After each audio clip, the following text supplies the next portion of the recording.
Mari sekarang kita bahas soal titrasi berikut. Sebanyak 0,5 gram sampel yang mengandung NaHCO3, Na2CO3, dan H2O dilarutkan dalam labu takar 250 ml.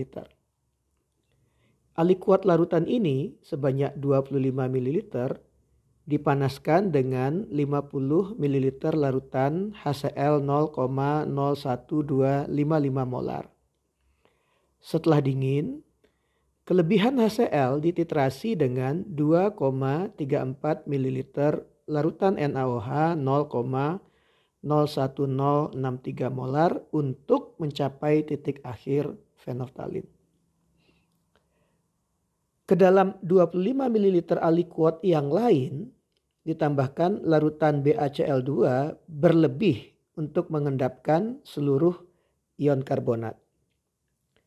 Basa yang tersisa dititrasi dengan 7,63 ml larutan HCl di atas. Tentukan persen massa NaHCO3 dan Na2CO3 dalam sampel tersebut. Ya, jadi kita analisis satu-satu dulu ya. Alikuat pertama. Jadi larutannya mengandung karbonat dan bikarbonat. Ya, kalau karbonat dan bikarbonat direaksikan dengan HCl berlebih, ya, reaksinya begini, ya. Jadi karbonat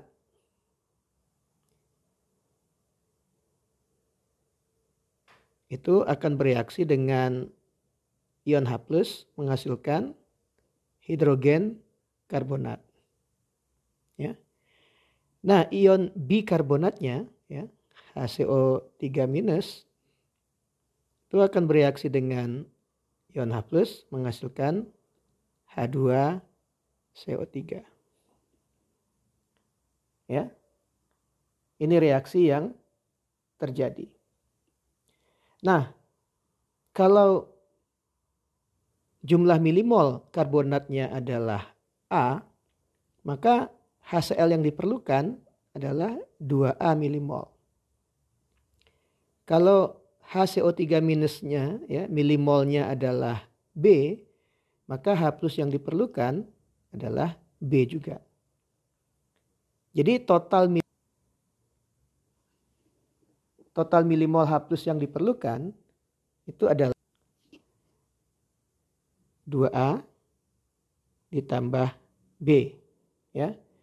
Itu sama dengan milimol H+ yang bereaksi dengan seluruh sampel. Nah, sekarang dari data ini apa yang kita ketahui? Ya. Milimol HCl awal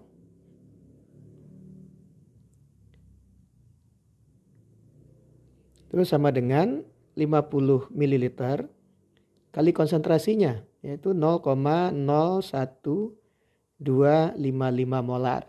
Ya, molar itu sama dengan milimol per mililiter.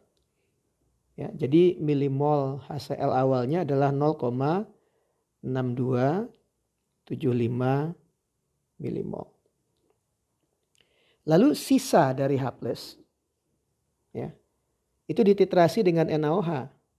Nah, milimol HCl yang tersisa itu sama dengan milimol dari NaOH yang digunakan pada titrasi. Ya, itu sama dengan 2,34 ml, ini volume NaOH-nya, dikali konsentrasi NaOH 0,01063 molar, ya, milimol per mililiter. Kita dapat berapa? Kita dapat 0,0249 ya, milimol.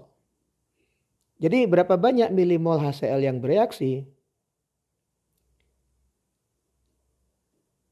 Milimol HCl yang bereaksi berarti 0,6275 milimol dikurangi 0,0249 sama dengan 0,6026 milimol. Ya. Jadi dari analisis di atas kita tahu ya 2A ditambah B itu sama dengan 0,6026 milimol. Nah, sekarang kita bisa hitung berapa B-nya dari aliquot kedua. Ya, karena aliquot kedua itu HCl itu hanya digunakan untuk mentitrasi hidrogen karbonat. Kenapa? Karena seluruh karbonatnya sudah diendapkan. Jadi mol dari HCO3- ya, yang sama dengan B itu sama dengan 7,63, ini volume dari HCl yang digunakan untuk mentitrasi dikali dengan konsentrasinya 0,01255 milimol per mililiter. Jadi kita dapatkan 0,0958 milimol. Ingat ini ya, semua yang kita hitung ini itu ada dalam 25 ml aliquot. Jadi di dalam 200 ml sampel ya, dalam 250 ml itu milimol dari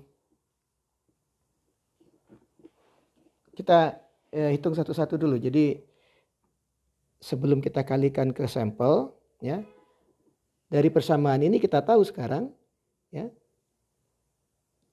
2A ditambah B itu sama dengan 0,6026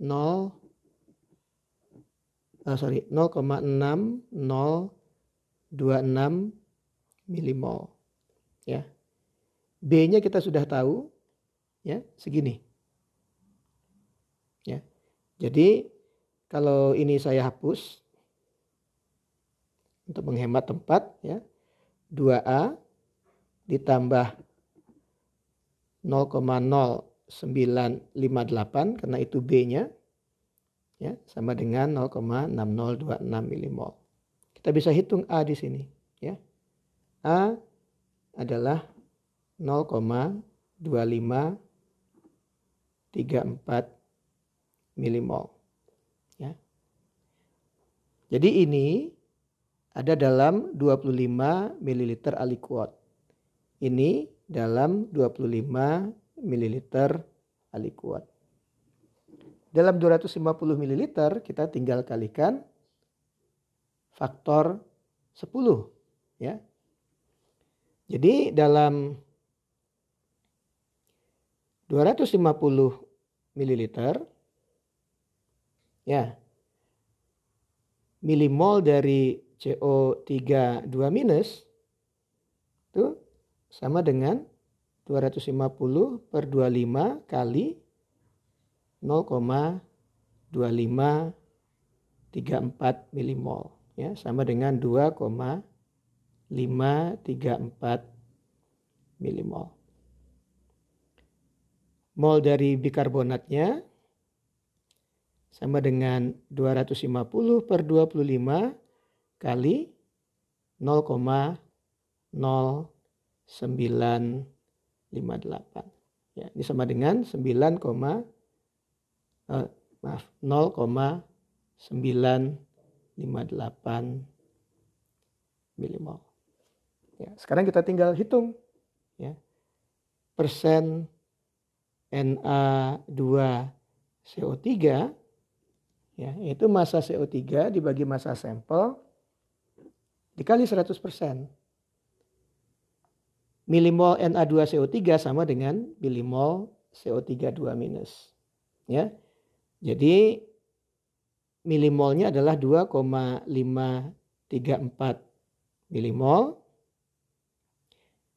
dikali massa molar ya dari Na2CO3 yaitu 105,99 ya miligram per milimol ya, karena miligram per milimol sama dengan gram per mol, dibagi dengan massa sampelnya, ya, massa sampelnya dalam miligram, yaitu 500 miligram. Kali 100%, kita bisa hitung ini, ya, 53,72%.